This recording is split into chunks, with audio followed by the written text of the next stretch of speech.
All right, hello and welcome back to online English class. I hope you guys are doing well today. Today we're going to continue our work on OTN 1, close reading Chapter 1 of 1984. Yesterday we looked at an SQ3R for Chapter 1. It's a lengthy chapter, it's a very important chapter. And today we're going to be looking at the setting, answering a very simple question. In what kind of place does Winston Smith live? All right, before we do that, let's just quickly go back through the top of the week announcements. Throughout the course of the week, you need to make sure that you are working through and reading part 1 of 1984. It's pretty lengthy, so make sure you're breaking it up. All right, your reading check will not be due next Monday. That is incorrect. That was a scheduling error. It had slipped my mind that we do not have school this coming Monday.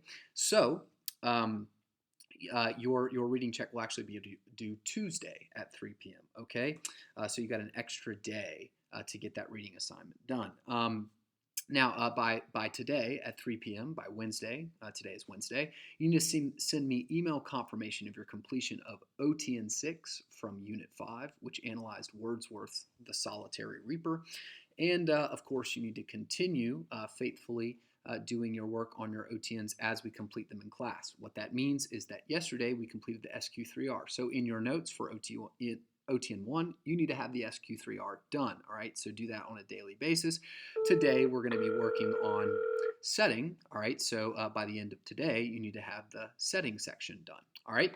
So without any further ado, let's go ahead and jump into our work, all right? Our prompt says in 1984, in the introductory scene, or Chapter 1 of 1984, Orwell famously establishes the dystopian setting of the novel, introduces us to our complex protagonist, Winston Smith, and establishes the perspective of the narrative voice.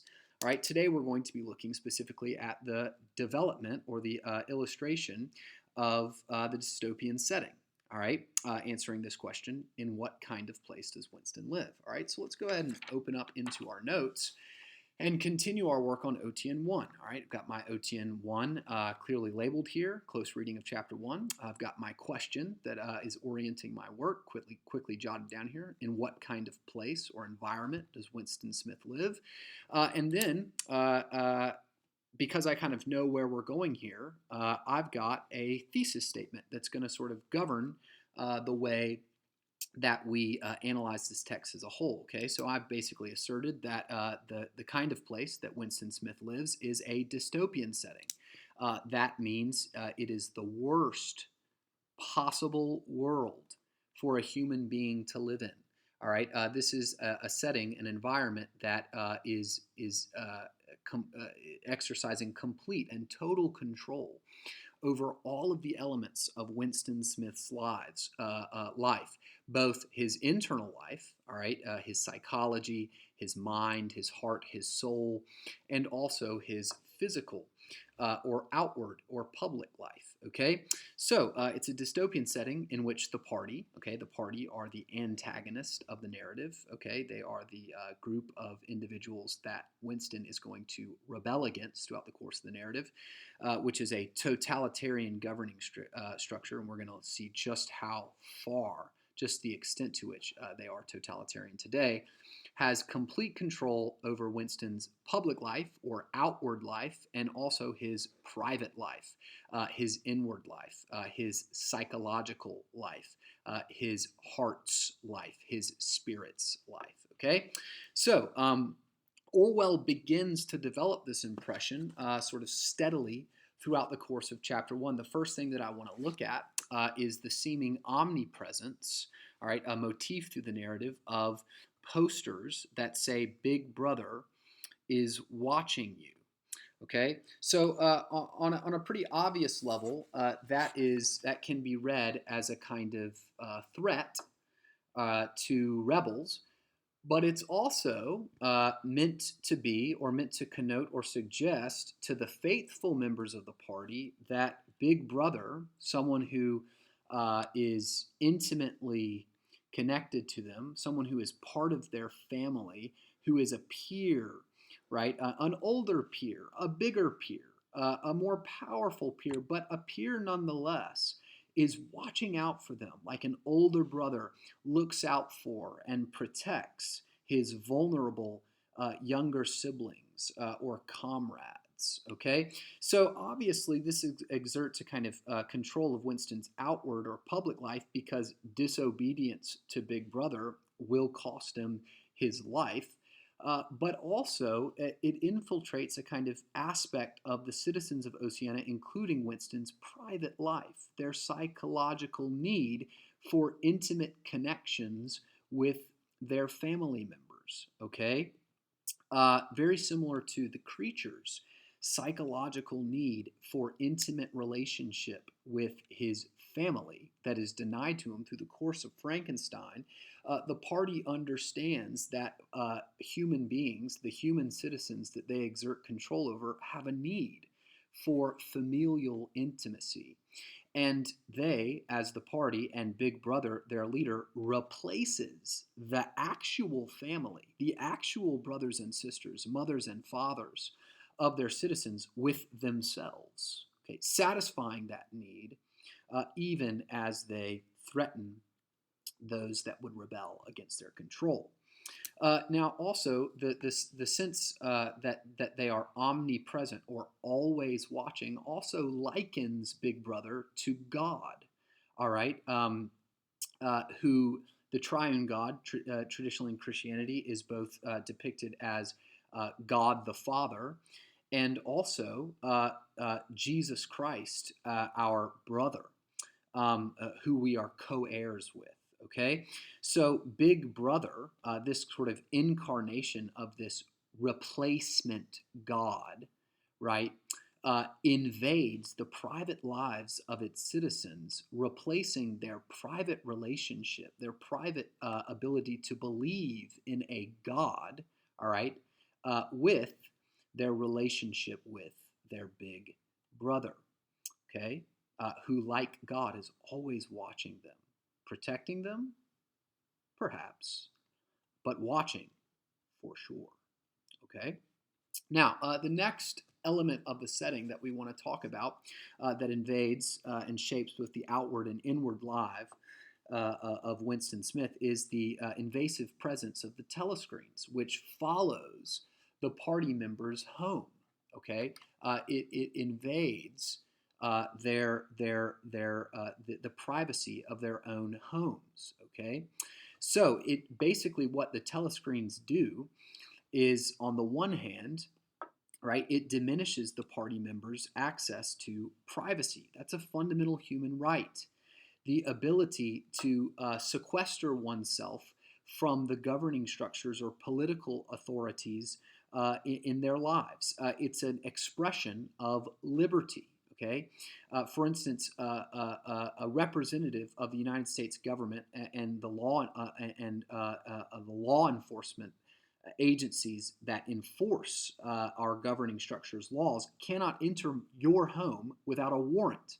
All right, and that warrant has to be signed by a judge, and there has to be a probable cause that you are probably doing something that is harming your society before they enter into your private space. Likewise, all right, a free individual has the ability to choose whether or not they engage politically and the extent to which they engage politically. In America, you can choose if you want to vote or if you don't want to. You should vote, but the fact that you get to choose is a fundamental human right, all right, that protects your right to privacy, okay?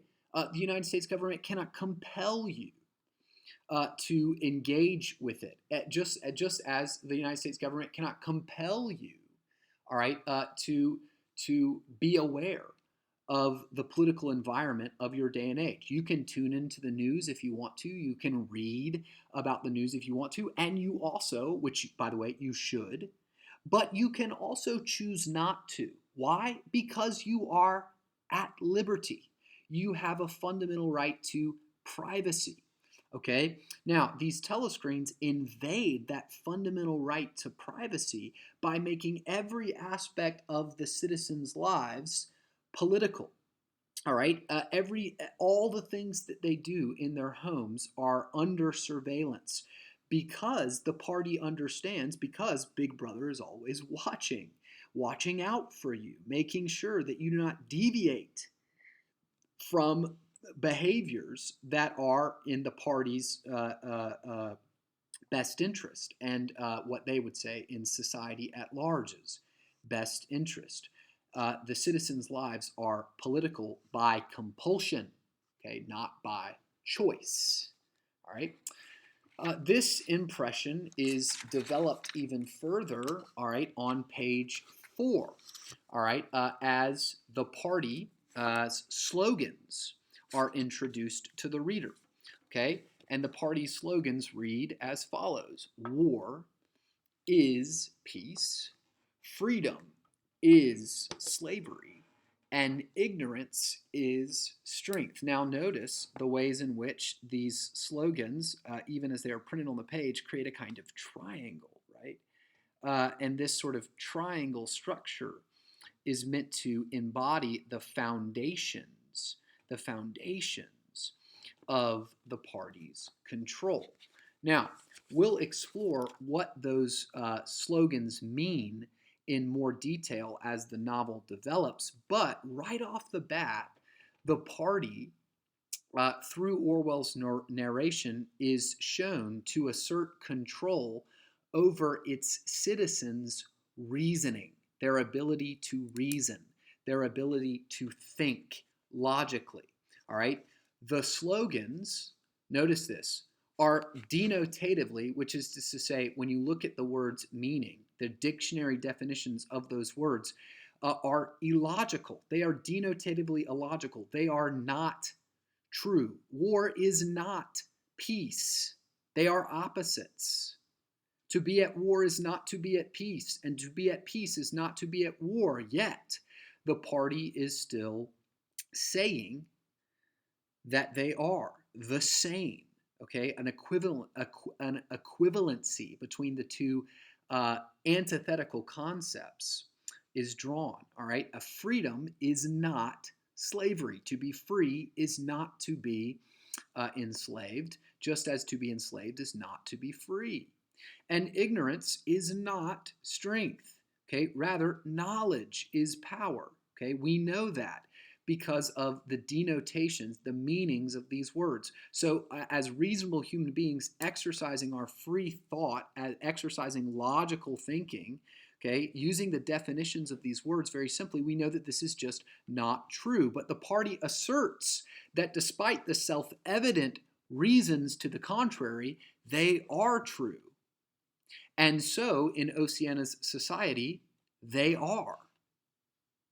Well, what does that mean about the dystopian setting? Well, this begins to signal that not only is the party in control of the outward behaviors of all of its citizens, but also, all right, it exerts a kind of philosophical control of their members' abilities to reason and to define basic abstract concepts like peace, freedom, and what it means to be strong, what it means to be wise, what it means to know and have knowledge and be educated.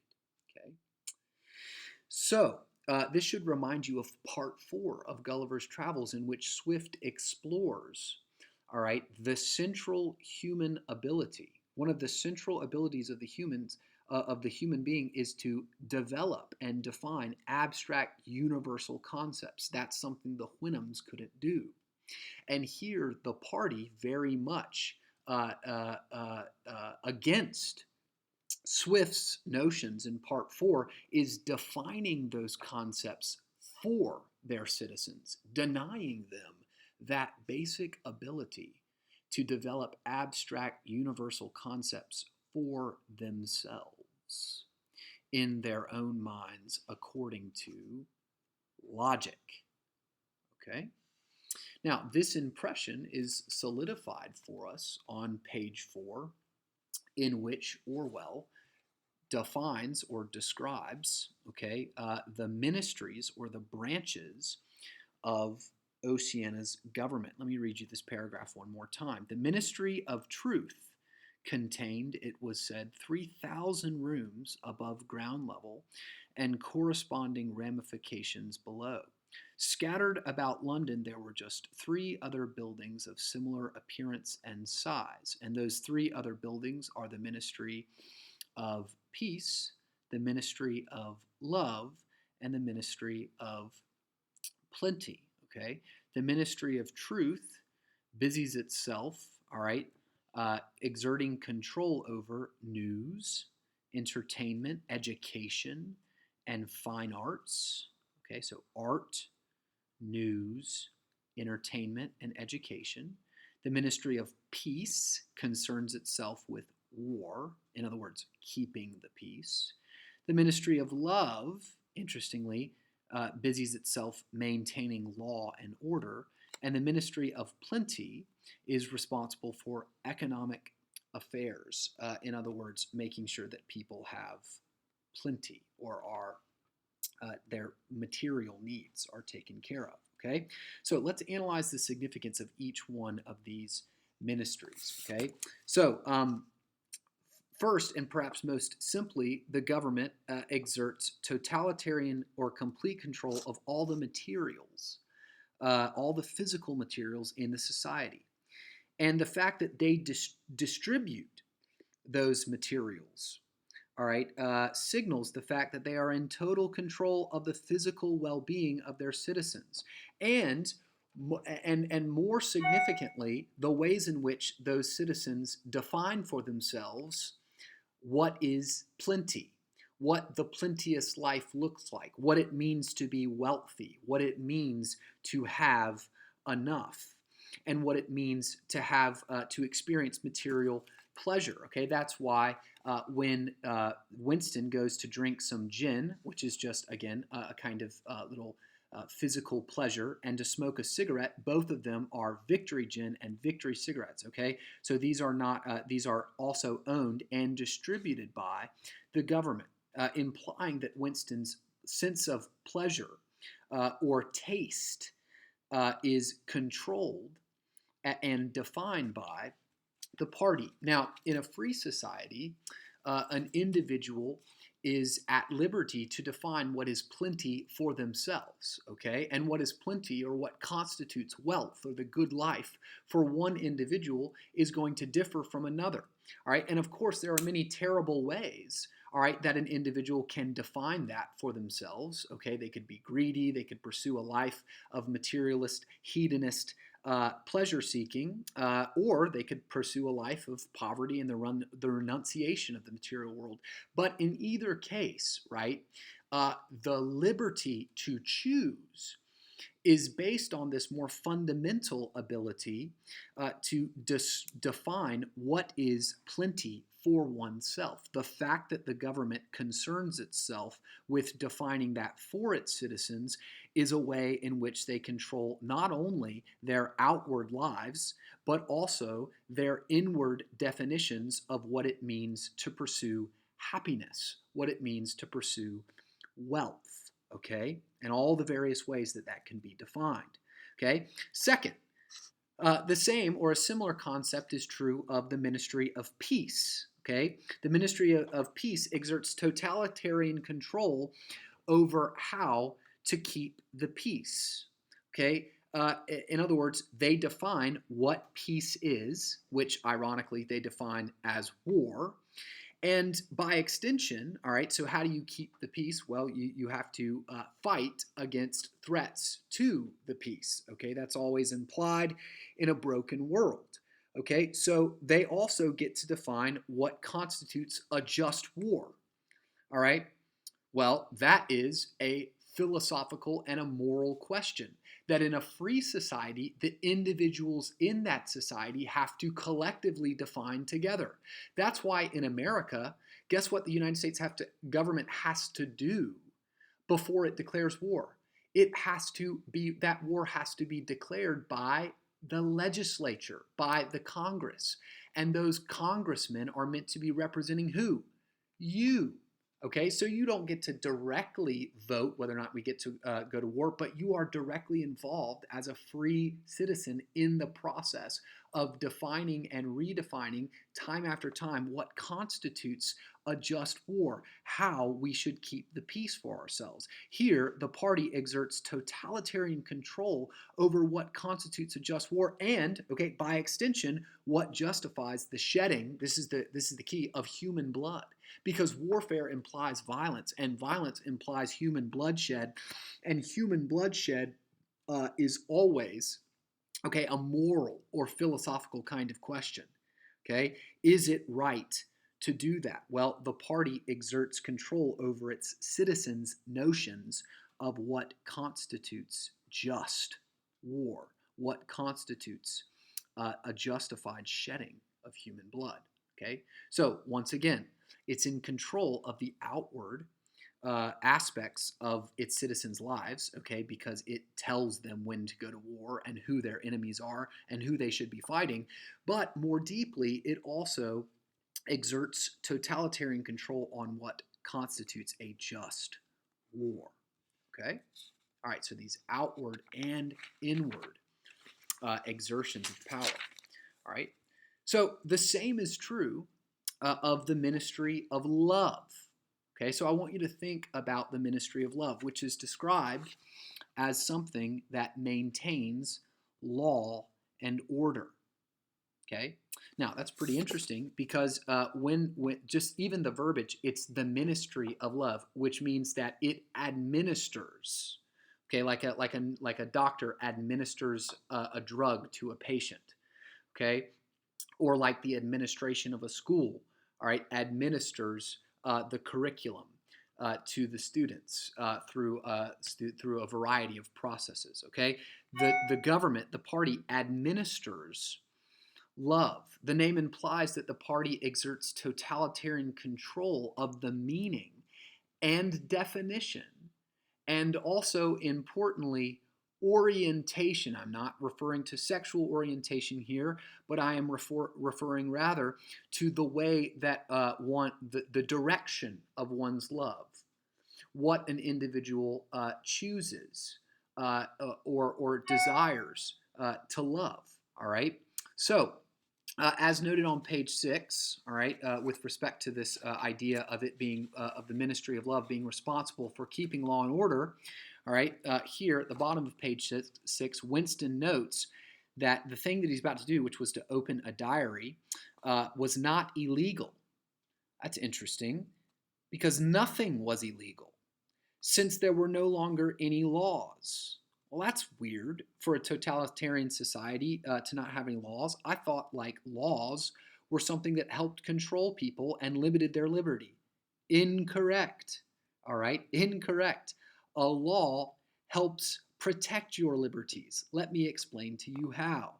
All right, in just a moment.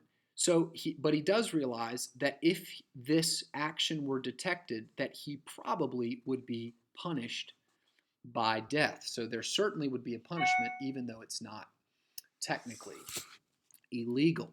All right. So this implies that in Oceania, there are no normed standards of obedience. What I mean by normed is like written down or normalized. We would call that a law.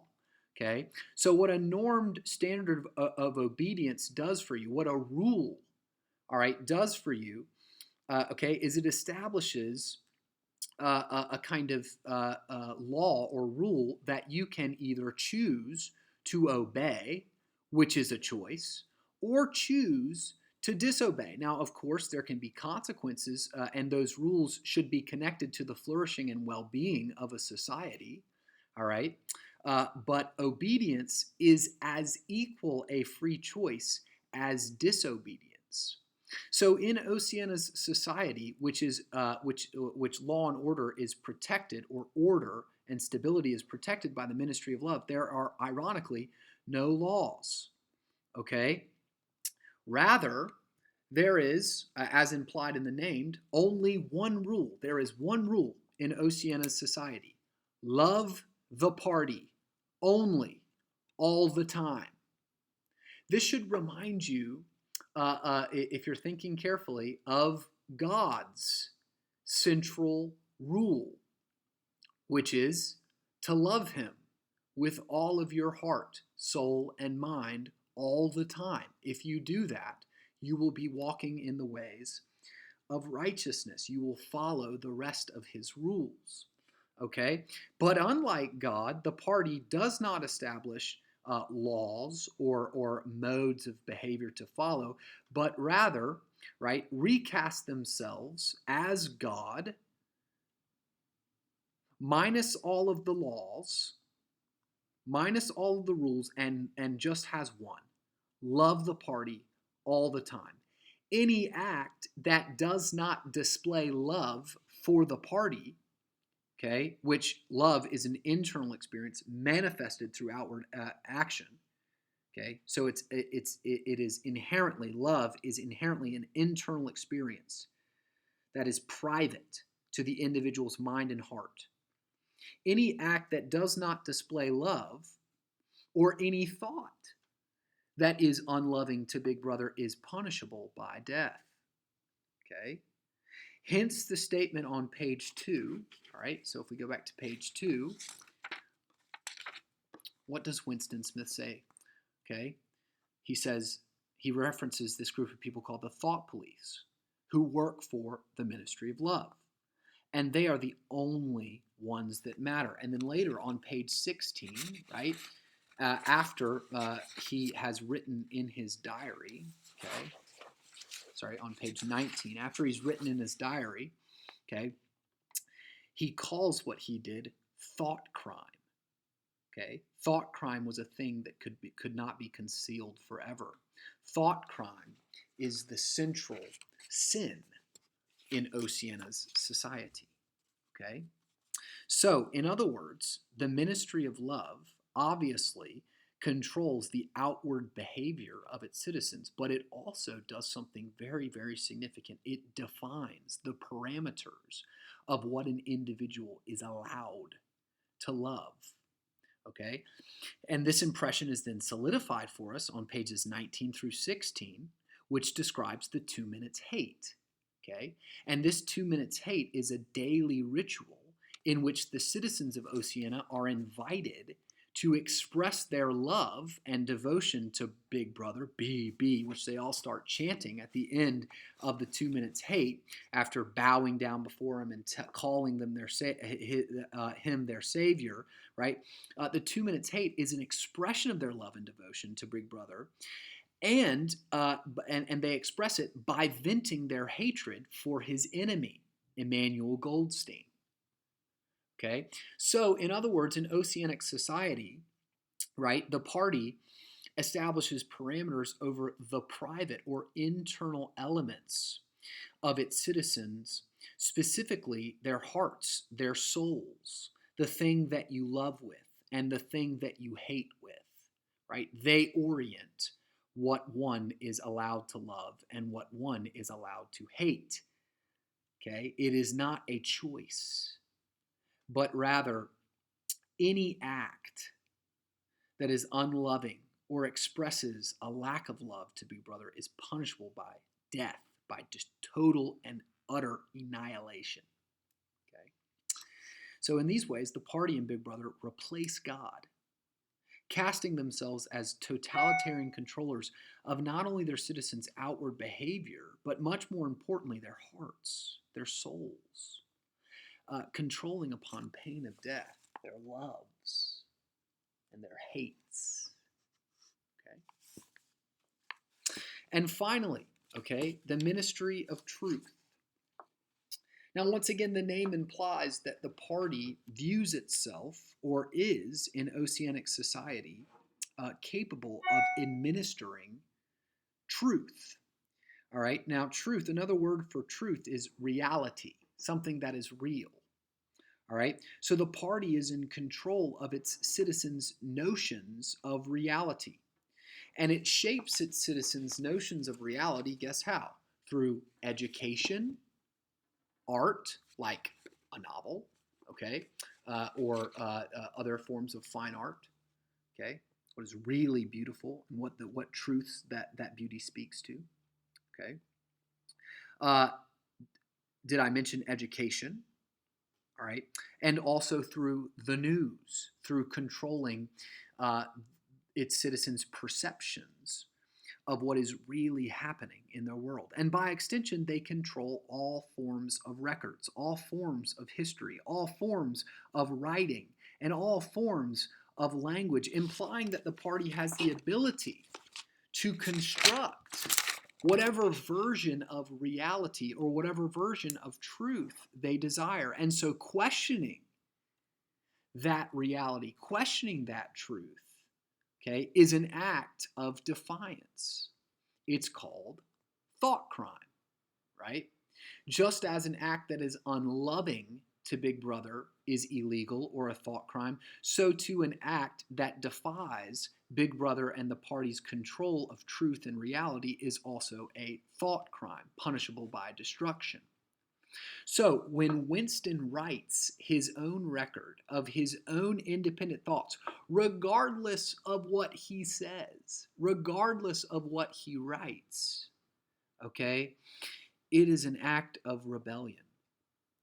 And also, significantly, according to the reality established by the party, an act of insanity, an act that makes Winston a danger to his society. Okay, so to summarize, let's go back to our thesis, just like a good essay should. All in all, Orwell develops a setting that has arrested or taken control of every aspect of Winston's life, from his outward behavior to his innermost heart and his innermost mind, controlling what he is able to think is true and real, and what he is able to love and to hate. Obviously, tomorrow, we are going to unpack the ways that Winston Smith begins the process of taking back his innermost heart and taking back his innermost mind, making him an enemy of the party. Hope you guys have a great day.